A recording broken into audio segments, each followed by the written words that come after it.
You set a budget, you make a plan, and a week later, it all falls apart. You blame your discipline, but what if the game is rigged? What if the tool you use to make decisions, your own brain, was never built for this challenge? This is the core of financial frustration. It's the gap between what you know you should do and what you actually do. This gap isn't a personal failure, it's a design flaw, a mismatch between your ancient hardware and the modern world's software. For hundreds of thousands of years, the human brain evolved to solve very different problems. Find food now, avoid predators now, seek shelter now. Its entire operating system is built around immediate survival. There was no concept of a retirement fund on the savannah. Money, on the other hand, is a recent invention. It's an abstract concept representing future possibilities. Your brain's ancient hardware doesn't know how to process it correctly. It treats the abstract danger of future poverty less seriously than the immediate pleasure of a purchase. This creates a fundamental conflict. A part of you, the logical planner, wants to secure the future, but a deeper, more powerful part, the survival operator, is constantly pulling you towards the present moment. This is the invisible force that sabotages you. So what is the specific flaw in this ancient system? It's a cognitive bias, a predictable glitch in your thinking that makes long-term saving feel unnatural and almost physically painful. And understanding it is the first step to overriding it. Let's name the enemy. The flaw is called hyperbolic discounting. It sounds complex, but the idea is simple. Your brain is wired to devalue rewards the further they are in the future. A small pleasure now is perceived as more valuable than a huge pleasure later. Think of it this way. Would you prefer $100 today or $110 in a month? Most people take the $100 today. The immediate certainty feels better than the slightly larger, delayed reward. That's your survival brain making the choice. This wasn't a flaw in the past, it was a feature. A bird in the hand was worth two in a bush because the bush might not be there tomorrow. Taking the immediate resource was the winning survival strategy for millennia. The problem is, that strategy is disastrous with money. When you choose to spend $50 on dinner out instead of putting it into a savings account, you aren't being irresponsible. Your brain is simply running its ancient programming. It values the immediate guaranteed pleasure of the meal over the abstract, distant security of the savings. Every impulse purchase, every skipped savings deposit, is a symptom of this core flaw. Companies know this. Sales, limited time offers, and one-click buying are all designed to appeal directly to this weakness for the now over the later.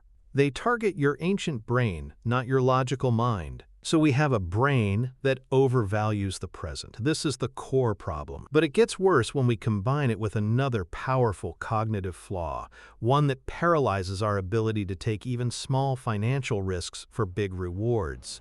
Let's explore our irrational fear. The second flaw is loss aversion.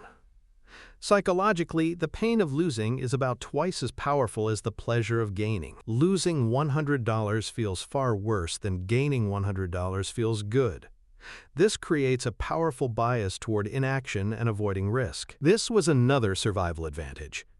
Avoiding a poisonous berry, avoiding a loss, was far more important for gene survival than finding an extra edible berry, a gain. Our ancestors who were most cautious about losses were the ones who survived. We inherited their cautious brains. In the financial world, this translates to a paralyzing fear of investing. People see the stock market not as a tool for growth, potential gain, but as a machine for loss. The fear of a market dip, of losing money, is so powerful it stops them from starting. So now we have a dangerous combination. Hyperbolic discounting makes us not want to save for the future, and loss aversion makes us terrified to invest the money, even if we do manage to save it. It's a one-two punch that keeps people stuck. It explains why people keep cash in a low-interest savings account where inflation eats it away. The perceived safety of not losing money feels better than the potential for growth through investing, even though inflation guarantees a slow, certain loss of buying power. Now that we have diagnosed the two core flaws in our financial brain, the question becomes, what do we do?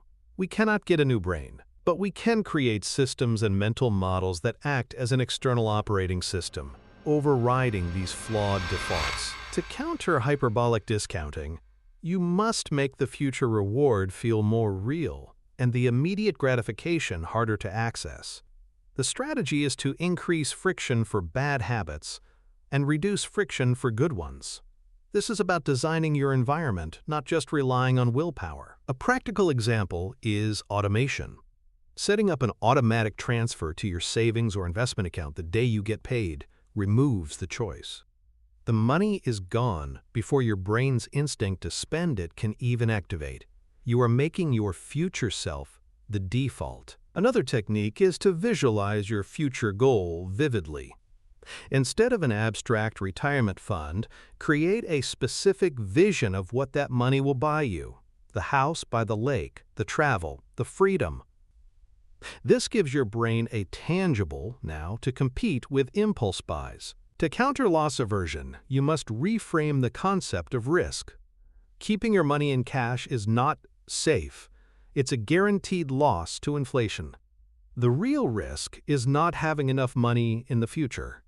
Investing isn't the risk, it's the remedy to that risk. Start small. The fear of losing $1,000 is huge. The fear of losing $10 is minimal.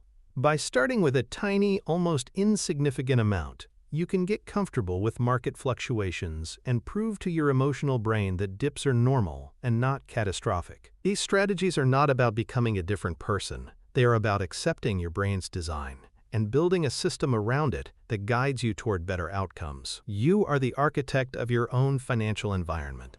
But there is one final, crucial piece to this puzzle. So let's recap.